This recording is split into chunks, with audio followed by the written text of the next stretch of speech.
Religious tourism spot के रूप में मुजफ्फरपुर शहर का विकास हो और इस विकास से सिर्फ धर्म का ही नहीं बल्कि रोजी रोजगार का भी व्यवस्था होगा। सुंदर नगर निगम बने, नरक निगम न बने, ऐसा ऐसा विधायक का रोल होना चाहिए।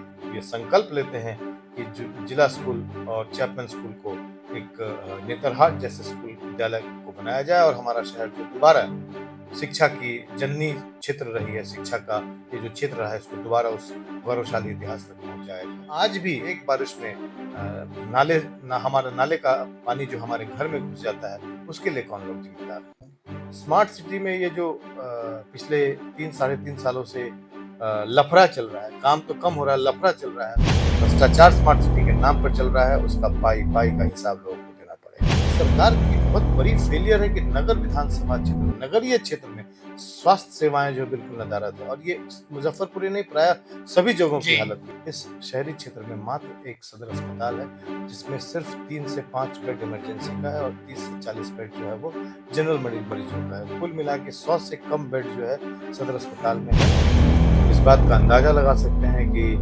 आदरणीय प्रधानमंत्री जी को भी मुजफ्फरपुर आना पड़ रहा है। नमस्कार, स्वागत है आपका बीडी न्यूज में। मैं दिलजीत आपके साथ। देखिए, सबसे पहले आप तमाम दर्शकों को छठ महापर्व की हार्दिक बधाई और शुभकामना प्रेषित करते हैं। और आप जानते हैं कि चुनाव का बिगुल बजने के बाद अब विभिन्न प्रत्याशी पूरे दमखम के साथ चुनावी मैदान में डटे हुए हैं, लोगों के बीच जनसंपर्क अभियान को तेज कर दिए हैं। और ऐसे में मुजफ्फरपुर नगर विधानसभा का सीट जो इस बार हॉट बना हुआ है, हॉट बनने का कारण है एनडीए और महागठबंधन नहीं, बल्कि मुजफ्फरपुर शहर के प्रसिद्ध चिकित्सक डॉक्टर एके दास, जो चुनावी मैदान में दमखम के साथ आए हैं। और जिस प्रकार से लोगों के बीच में एक माहौल जनसुराज के प्रति बनता जा रहा है, निश्चित रूप से कहा जा सकता है कि मुजफ्फरपुर में त्रिकोणीय मुकाबला होने की आसार बनता हुआ प्रतीत हो रहा है। बातचीत हम करेंगे, हमारे साथ डॉक्टर एके दास खास मेहमान के रूप में जुड़े हुए हैं। सबसे पहले सर, लोक आस्था का महापर्व है और आपको शुभकामना, बधाई। बहुत धन्यवाद। बीडी न्यूज़ के सभी सम्मानित दर्शक और मुजफ्फरपुर के सभी हमारे परिवार के लोग बिहार सम्मान पर्व छठ महापर्व के लिए अपने सभी मुजफ्फरपुर और पूरे बिहार वासियों जो जहाँ भी हैं उन सबको बहुत बहुत शुभकामनाएं। छठ महापर्व हम लोगों के दिल से जुड़ा हुआ पर्व है, जहाँ ये सिर्फ एक आस्था नहीं है बल्कि एक बिहार का संस्कार है, संस्कृति है, और ये हमारा सम्मान है जो वैश्विक स्तर पर पूरे भारत नहीं पूरे विश्व में इसका गूंज जब सुनाई देता है। शारदा सिन्हा का गीत, वो ठेकुआ, वो भीनी भीनी खुशबू मिट्टी की, वो जल, वो नदी हम लोगों को बहुत याद दिलाता है अपने संस्कार को और उसको जोड़े रखता सर, है। अब चुनाव के विषय पे बातचीत करते हैं। क्या चल रहा है, कैसा कैंपेनिंग चल रहा है? कंपेनिंग ठीक चल रहा है, चुनावी सरगर्मी बहुत तेज है, बड़े बड़े लोग आ रहे हैं। इस बात का अंदाजा लगा सकते हैं कि आदरणीय प्रधानमंत्री जी को भी मुजफ्फरपुर आना पड़ रहा है। एके दास की ये ताकत अब दिख रही है। ये एक ही दास की नहीं, ये जन सुराज की नहीं, ये जन भावना की ताकत है जी। बदलाव इस बार हवा में है, बदलाव छठ के महापर्व से ही शुरू हो रहा है। कैंपेनिंग लगातार है, लेकिन चेहरे पे कोई शिकन नहीं, कोई थकावट नहीं। अरे सर, जब दिल से कोई बात निकलती है और दिल और जज्बात जब बहुत मजबूत होता है तो क्या दिन क्या रात क्या नींद क्या उम्मीद, कुछ नहीं, सब एक बराबर है। हम लोग इस मिट्टी में समाहित होने के लिए तैयार हैं, इस मिट्टी के लिए मर मिटने के लिए तैयार हैं, इस मिट्टी के सम्मान के लिए हर वो कुछ करेंगे जो हमारे बिहार पना हमारे मुजफ्फरपुर को उसका सम्मान वापस दिलाए। जिस प्रकार से कैंपेनिंग कर रहे हैं और मेहनत जारी है, आपका चेहरे का ग्लोनेस तो आपका बढ़ रहा है, लेकिन बहुत सारे ऐसे चेहरे हैं जिनका जो निखार है वो उतरते जा रहा है। अब बहुत सारा सलून और आजकल पेंटिंग वेंटिंग वाला सामान सब बाजार में मिलता है, उसे चमका सकते हैं लोग। लेकिन ये जो चुनावी बाजार है, इसमें तो पूरा हवा बना दिए हैं आप। हवा नहीं, जनता की हवा है ये देश की हवा है, ये मुजफ्फरपुर के लोगों की चाहत है। ये चाहत ही लोगों का रंग चढ़ा और रंग उतार रहा है। पर्व त्योहार के समय भी लोग मुलाकात हो रही है हम लोगों बिल्कुल से। लगातार मुलाकात हो रही है। छठ महापर्व पे हम लोग सब लोगों के साथ मिल रहे हैं, हम लोगों ने छठ घाट के निर्माण में मदद कर रहे हैं, छठ घाट का निरीक्षण कर रहे हैं, और देखिए आस्था कितनी मजबूत है, जब आप ग्राउंड पर जाते हैं तो आपको महसूस होता है। सर अब हम बातचीत करेंगे जैसे प्रशांत जी का जो विजन है सभी लोगों को पता है, लगातार सोशल मीडिया से जो लोग जुड़े या आम लोगों को पता है, लेकिन हम चाहेंगे हमारे दर्शक या मुजफ्फरपुर नगर से आप चुनाव लड़ रहे हैं, आपका मैनिफेस्टो क्या है, चुनावी मुद्दे क्या होंगे, धरातल पे किन तरह की समस्या लोगों के बीच में जाने पे दिखती है, क्या संभावनाएं मुजफ्फरपुर में, क्वेश्चन इसमें बहुत सारे हैं, हम एक एक करके जवाब लेंगे, लेकिन पहले यह जानना चाहेंगे कि मुजफ्फरपुर के लिए विजन आपका क्या है? देखिए, अगर आप मुझे वक़्त देंगे तो मैं पूरा मैनिफेस्टो बताऊँगा। दर्शक के पास आजकल मोबाइल स्क्रॉल करने का टाइम ज़्यादा होता है। लेकिन अच्छे तो लोगों की बात भी दर्शक बिल्कुल, सुनते हैं। बिल्कुल। तो मुझे थोड़ा वक़्त आप सभी जनता सम्मानित लोगों को रिक्वेस्ट करता हूँ कि मेरी बात 1 मिनट, 2 मिनट सुन लें। देखिए, मुज़फ़्फ़रपुर 94 विधानसभा जो है, वो नगर का क्षेत्र है और नगर जो है, ये एक बहुत बड़ी आबादी यहाँ रहती है, 15 लाख लोगों से ज़्यादा लोग रहते हैं। वोटर नहीं, यहाँ के जो लोग यहाँ पे जीते हैं, मरते हैं, साँस लेते हैं, उन सभी के लिए आप इस पूरे 15 लाख लोगों के लिए इस शहरी क्षेत्र में मात्र एक सदर अस्पताल है, जिसमें सिर्फ़ 3 से 5 बेड इमरजेंसी का है और 30 से 40 बेड जो है, वो जनरल मरीज़ों का है। कुल मिला के 100 से कम बेड जो है, सदर अस्पताल में है और जिसके लिए प्रायः लोग जो है ना स्वास्थ्य के सुविधाओं से, सरकारी सुविधाओं से महरूम रहते हैं।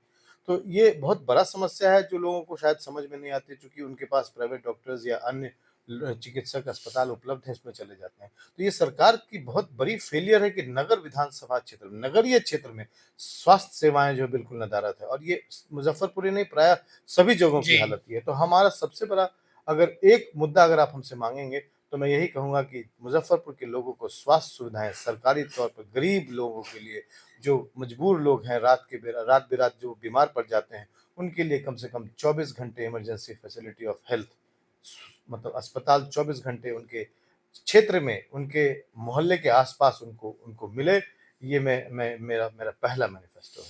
दूसरा बड़ा मैनिफेस्टो है कि ये स्मार्ट सिटी में ये जो पिछले 3 साढ़े 3 सालों से लफड़ा चल रहा है, काम तो कम हो रहा है, लफड़ा चल रहा है, उस लफड़ा का पता लगाना है कि लफड़ा हो का हो क्या रहा है और छीना-झपटी का मामला हाँ, है। उस छीना-झपटी में जो लोग ज़िम्मेदार हैं, उनको तो इस चुनाव के बाद उसका हिसाब देना पड़ेगा। जवाब देनी तो पड़ेगी। हिसाब देना जी। पड़ेगा कि ये गया कहाँ हुँ। और जनता का पैसा है, जनता के लिए बना है, जनता की इच्छाओं के अनुरूप बनना चाहिए। तो ये प्रारूप किसने बनाया, ये प्रारूप पर अमल क्यों नहीं हुआ और प्रारूप पे अगर अमल नहीं हुआ तो उसके लोग ज़िम्मेदार कौन है? तो ज़िम्मेदारी ठहराई जाएगी और उनसे उसका हिसाब लिया जाएगा। तो हमारे यहाँ जो भ्रष्टाचार स्मार्ट सिटी के नाम पर चल रहा है, उसका पाई-पाई का हिसाब लोगों को देना पड़ेगा। और इसी क्रम में स्मार्ट सिटी के बनावट के क्रम में हम आज भी मजबूर होके एक बारिश में हमारा नाले का पानी जो हमारे घर में घुस जाता है, उसके लिए कौन लोग ज़िम्मेदार है? नाव उसको चलने की नाव नौबत चलने आ की हालत जाती आ है। जाती जी। है। कुछ टायर चला के लोग दिखा हुँ, चुके हुँ, हैं हुँ, हुँ। और मोती झील में लोग नाव नाव से यात्रा करके विरोध प्रदर्शन कर चुके हैं। इसके लोग कौन जिम्मेदार है? और जाम की समस्या जो है वो बिल्कुल ही मतलब मजबूर है हुँ। जाम से। अभी आप चले जाइए, आप किसी भी बाज़ार में आप जा नहीं सकते हैं, पैदल चलने की जगह नहीं होगी। तो ये आज ये 80 वर्ष हो गया बॉस बिल्कुल। हमारे आज़ादी के और पिछले 30-35 वर्षों पे नगरीय क्षेत्र पे इतना काम हुआ, परंतु आज तक इसका निदान नहीं हो पाया। हमारे स्कूल जो हैं, वो प्रायः मर से गए। हम ये संकल्प लेते हैं कि जिला स्कूल और चैपमैन स्कूल को एक नेतरहाट जैसे स्कूल विद्यालय को बनाया जाए और हमारा शहर जो दोबारा शिक्षा की जननी क्षेत्र रही है, शिक्षा का ये जो क्षेत्र रहा है, इसको दोबारा उस गौरवशाली इतिहास तक पहुँचाया जाए। हमारे शिक्षक जो काम करते हैं, उनके सम्मान, हमारे जो चिकित्सक जो काम करते हैं, उनका सम्मान, हमारे जो सरकार में जो सेवा देते हैं, उनका सम्मान, उनका समय पर उनको पैसा मिले, भत्ता मिले, छठ और दिवाली जैसे पर्व में उनको समय पर उनको एडिक्वेट राशि मिले, ताकि वो भी अपना परिवार के साथ अच्छे से मनाएँ। इसका इंश्योर जो है ये नगर निगम विधायक का काम नहीं है। नगर निगम अपनी चुनी हुई सरकार है। उस नगर निगम की चुनी हुई सरकार को इतना इंडिपेंडेंस देना चाहिए जिसमें नगर विधायक का रोल कम हो और उनकी अपनी सरकार को, जो हमारे पार्षद महोदय हैं, जो हमारे मेयर महोदया हैं या जो भी चुनकर प्रतिनिधि आते हैं, उनको इंडिपेंडेंटली काम करने का मौका दिया जाए, उनके काम में अरंगा नहीं लगाया जाए और नगर निगम सुंदर नगर निगम बने, नरक निगम ना बने। ऐसा ऐसा विधायक का रोल होना चाहिए। इसको ठीक करने की आवश्यकता लेकिन है। इसमें तो कोई दो राय नहीं है, चूँकि मुज़फ्फरपुर की जनता जानती है, हम लोग जानते हैं, लगातार ये बातें चलती है। नगर विधायक जो भी आज तक रहे या जो प्रेजेंट में भी है, कोई दो राय नहीं उसमें कहने में, हस्तक्षेप उनका होता है। जनता वोट अगर आपको देती है तो जिम्मेदारी आपकी भी उतनी ही है जितनी जिम्मेदारी नगर निगम के प्रतिनिधियों की है। लेकिन आप सिर्फ वादे करते हैं, दावे करते हैं, लेकिन धरातल पे जब आते हैं तो वो सब खोखले साबित होते हैं। बिल्कुल, यही तो कहना है कि जब देखिए पढ़ा लिखा आदमी, शिक्षित आदमी, समझदार आदमी, जो चीज़ों को सही और गलत निर्णय करने की क्षमता रखता है, अगर उसको आप चुनिएगा तभी नहीं सब होगा। देखिए नगर निगम, मैंने कहा ना, नगर निगम अपनी सरकार जनता चुनती है और उसको इंडिपेंडेंटली काम करने का मौका देना चाहिए। नगर विधायक का काम हस्तक्षेप करने का नहीं, बल्कि उसके साथ सामंजस्य बिठाने का है, ताकि देश जो शहर है वो सुंदर बने। नगर निगम इंडिपेंडेंटली काम करे। डेफिनिटली विधायक को उसमें मदद, उसका रोल है, परंतु विधायक का रोल पॉजिटिविटी में होनी चाहिए। कामों को अरंगा लगाने का नहीं है, जी। कामों को स्मूथ करके लोगों को उनकी सुविधाओं जो नगर निगम देती है उसका अपना फंड आता है, उस फंड को जनता तक पहुंचे, इसके लिए सहूलियत, न कि वो वोट की राजनीति का एक हथकंडा बने। सर, जो आपने बताया कि जो बुनियादी ढांचे हैं, डेवलपमेंट उसका करना है, स्वास्थ्य, शिक्षा नगर निगम के क्षेत्र में। लेकिन मुजफ्फरपुर के आम जनमानस की एक बहुप्रतीक्षित मांग है। ये राजधानी उत्तर बिहार की कही जाती है और धार्मिक राजधानी भी हम मानते हैं। इसे मुजफ्फरपुर को बाबा गरीबनाथ जैसे यहाँ पे धरोहर है, कम्मल शाह मजार है और सावन के महीने में जितनी भीड़ बाबा देवघर में होती है, उससे कम भीड़ अपने मुजफ्फरपुर में नहीं होती है। कॉरिडोर की एक मांग लोगों की है। आप क्या सोचते हैं, क्या होना चाहिए? बिल्कुल, ये बात हमने पब्लिक के बीच में रखी है कि मुजफ्फरपुर जो है हृदय स्थली है बहुत सारी चीज़ों की, परंतु ये हृदय स्थली को उसका वो जो उचित स्थान आज तक नहीं मिला है।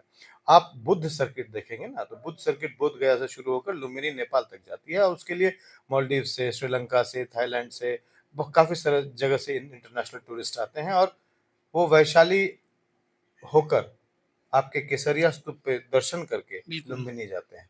तो मुजफ्फरपुर क्षेत्र में उनका पैर रखना आवश्यक होता है।